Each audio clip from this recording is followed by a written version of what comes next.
Welcome back to Jordan Lee Tarot. So I have 3 decks for this evening's reading. We have the Wisdom of the Oracle, Tattered and Worn, the Romance Angels deck. I think this is a romance reading, friends.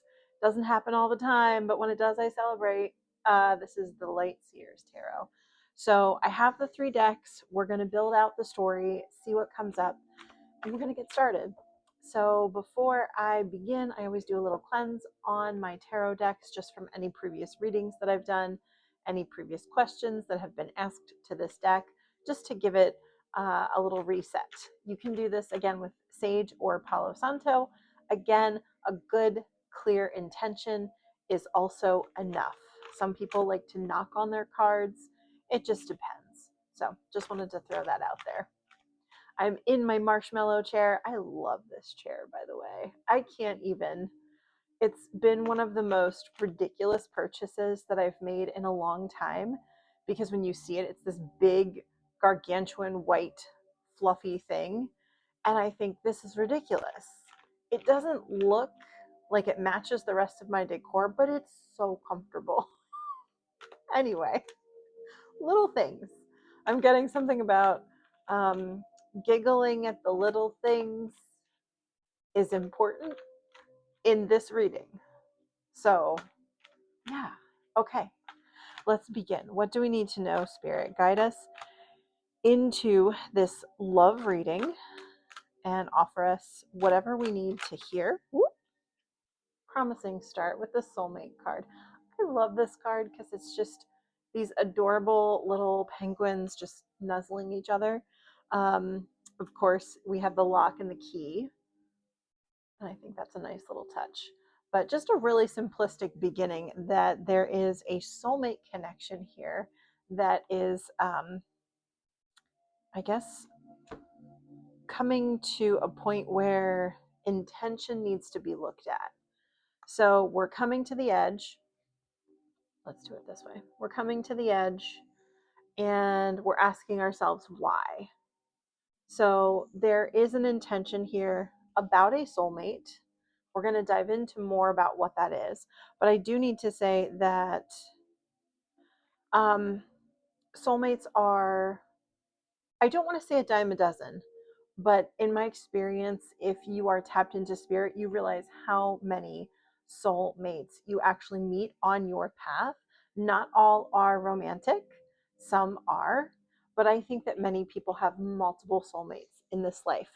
So I'm going to put that to the aside and let you know that I do think that this is a romantic soulmate reading, but I always like to add um, little additions of information so that people who don't quite resonate with that very straightforward romantic storyline can still gather something from this reading, because that's very important.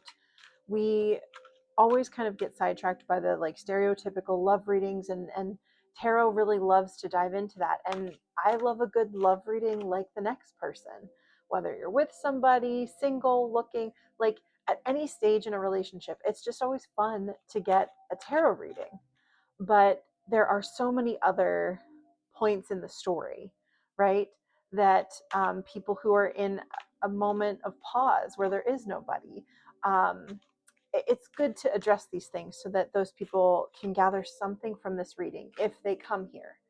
You know, it's not like you go looking for it, but if you find yourself here, there is a message for you here. It might not be the full message, but it's going to be a little nugget of information that you can carry with you. Okay, so we're jumping into the Romance Angel deck. I'm asking the intention of this reading. Why did Spirit guide me to this deck? Okay, so this feels like, excuse me as I itch my nose. Okay, we're just going for it. I'm unapologetically going to scratch it. All right, unrequited love and healing family issues. So I feel like there is some past energy that's really affecting someone's ability to even love. This doesn't feel so much like, oh, I like you, but you don't like me. This feels like someone who is so distracted by something else to do with their past, particularly their family history, that they're really not able to be present.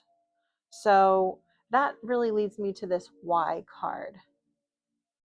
That I feel like there is a love message here. Maybe it's not going to be that romantic. I don't know. We're going to dive a little deeper into it. But I really feel like there's distraction here. There's things getting in the way. Okay, express your love. So yeah, I think there's deep affection and love here, and there is an understanding that this is a soul mate connection. And again, think of soulmates as, your best friend that, you just have this amazing bond with. She might as well be your sister, or that, kid down the street that grew up with you and you call him brother or cousin because he's just that much a part of your life. That's the energy of soulmate here. This could also be something in the family realm or in a deep friendship realm where there is a need to kind of express that appreciation for that soulmate in your life. So I hate to say this doesn't feel like it's going in a terribly romantic direction, but I could be wrong. I'm always like, yeah, I'd love to do a love reading, spirit. Let's do it. And then they're just like sending me on a tangent over here. But again, this express your love card could also just be an explanation about the unrequited love card. It is my belief that people who are like looking at or crushing on someone else and they're like, oh, I don't like you like that, it could just be a misconstruing of energy that is just a deep love and appreciation that isn't romantic that other person has for the other person. But I don't think that there's ever this zero connection from one person to another. The world is too unified, energy is too unified for that to be true. So understand that unrequited love is just not maybe the kind of love that you want, right? It might be like, oh, I'm in love with you. Well, I think of you as my little sister. Ouch, right? Unrequited love in this sense feels like something more like that. But the express your love card here, there's definitely an importance to say something about appreciation. Um, but there could just be distraction. This could just be a distraction card. So again, take this in the layer that it makes sense for you. And if nothing here is really tugging at you, then maybe this isn't your reading. But I always feel like there's a nugget of something here. So, okay, one more card from this deck. Okay, well, I'm going to have to clarify that. Deception.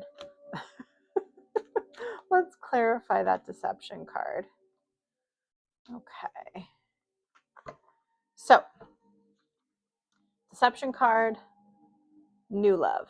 So, this could be, excuse me, the deception card could be talking about a new love that isn't new, a new love that is actually a deep soulmate. That you kind of meet a new person in this lifetime and you think, oh, hello, they're a new person, but they're not actually new. They're deeply, deeply connected to you. And if you would get even a few flashbacks of the experiences that you guys have shared together, you would jump into this person's arms and give them a hug. Just that, oh my God, it's you, right? We've fought many battles next to each other. We've had families together. We've seen empires rise and fall together. We've fought to the death against one another, but still deeply loved each other. Like, that's the energy here. This is so deep and multi-layered. And many of my readings do come into this understanding of like the layeredness of souls. Like, in this lifetime, you're this to this person. In this lifetime, you're this to this person.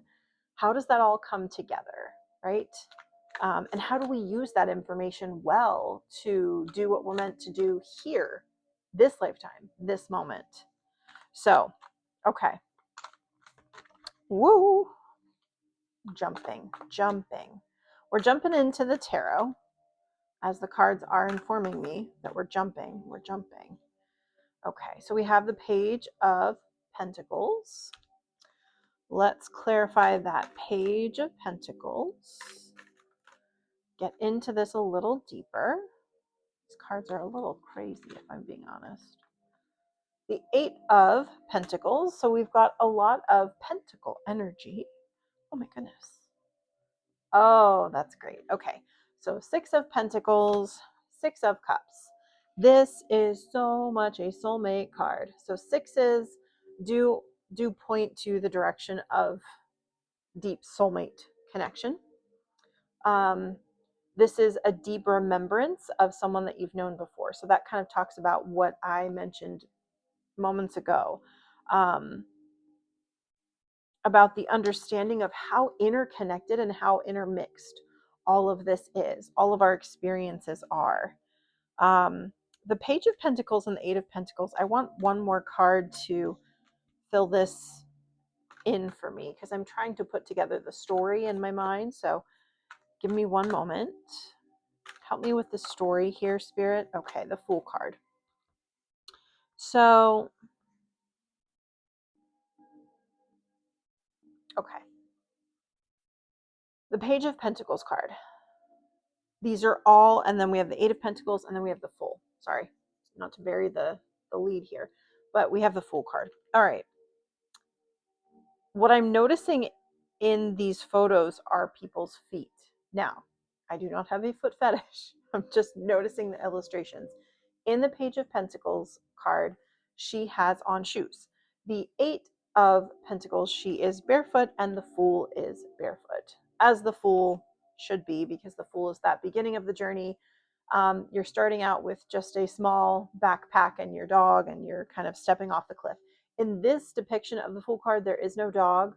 I'm surprised there's not, but I really love the seed of life, the sacred geometry, and almost like the cyclical nature of that beginning of the cycle, the Fool's journey. But what I'm feeling here is this Page of Pentacles card is the planning phase. Remember how we always talk about that deep, big plan that we have for our lives? This is the planning phase. We don't have our feet on the ground in this tangible life experience yet in this card. This is the card where the planning happens. Now, I want to say something here, while I'm in it.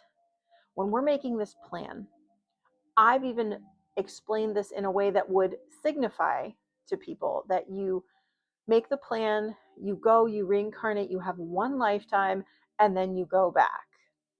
It's not really like that. The plan is a, as ambitious or not ambitious as you would like, but I really think that it's as many lifetimes as you need to complete this plan. Now, there could be other plans, there could be additions to the plan, but what I'm sensing here is that, we might reincarnate 2 or 3 times to give us more opportunities to integrate those lessons in the plan. Then we go back up and we reassess, and we get that opportunity to tweak, to change, to add, subtract, whatever it is.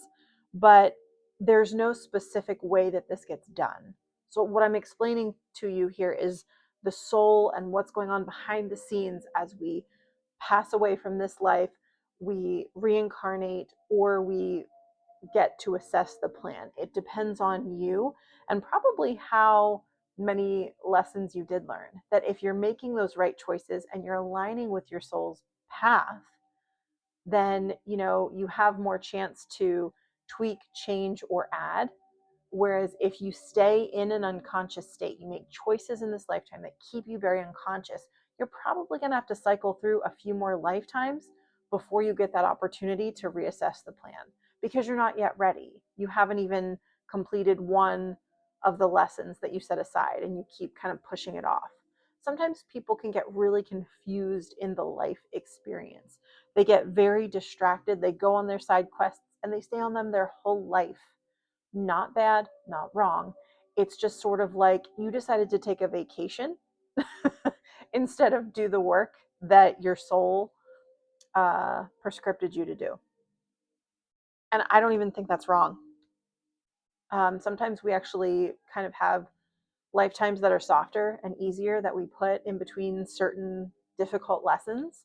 So understand that there's a really big picture here, and you are very much a part of and in control of it. Don't get it twisted. There's not some puppet master in the sky. This is you as a soul. getting to experience and learn things, and you're like, boy, I didn't do so well. I got distracted by the pretty colors over there and the human experience. I maybe need tighter parameters my next lifetime around that kind of keep me on the path until I can choose of my own free will choices to stay on the path, right? So it's all free will, but we manipulate ourselves to get ourselves where we want to go. I hope that makes sense. So, what I'm getting here is this is the plan. This is you creating that plan. This is the actual work of reincarnation on earth, the Eight of Pentacles, and then the Fool is us going on that Fool's journey and actually integrating here. So jumping to this is talking about soulmates. This really does talk about the soulmate connection and why and how we understand what a soulmate is. This feels like, again, there's many layers to these messages, so take this as it resonates. If you get a completely different story but you're seeing the cards and you're getting a message from them, beautiful, take it for what you need. But for what I'm seeing, this come to the edge card with the soulmates is really talking about the actual experience of soulmates. It's me explaining and helping guide people on what soulmates really are. It's a beautiful thing. I always get this really, really wonderful, warm feeling when I have my guides with me, and I know that my guides are friends from other lifetimes. It also makes it very personal for me when things are just like not flowing and I feel like I'm being given symbols and signs, but they're not jiving with me. I get really frustrated, and I've been known to kind of like yell and be like, what the hell is going on? Like, how I interpret things. The signs you're giving me make no sense. Like, make this make sense. You know me, do better, right? So sometimes I allow that kind of familial energy to get kind of like a little bit bossy. And there's something to do with that in my lesson and things like that. But what I'm trying to say is it's a familial energy, right? Like that sibling rivalry where you can be like, shut up, dumbass, right? And someone else calling your sibling a dumbass, you'd be like, no one calls them a dumbass but me, right? That kind of energy is what I'm getting here. This is so beautiful. So, okay, I want to get a little bit more here with the love message.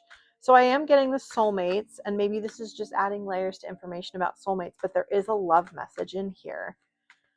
Let me just clarify. I'm doing my best, guys. I really want to do a love reading. And Spirit's just like, no. All right, what do we need here? Okay, separation, time apart from your person, pretty much. Time apart from your partner is on the horizon. Let's clarify the separation. Okay. Okay. Wedding. I was going to say marriage, wedding. Separation, marriage, wedding. Now, this could actually talk about a separation in marriage. It could talk about a separation. I'm trying to get the glare off there. The separation before a wedding. I don't know.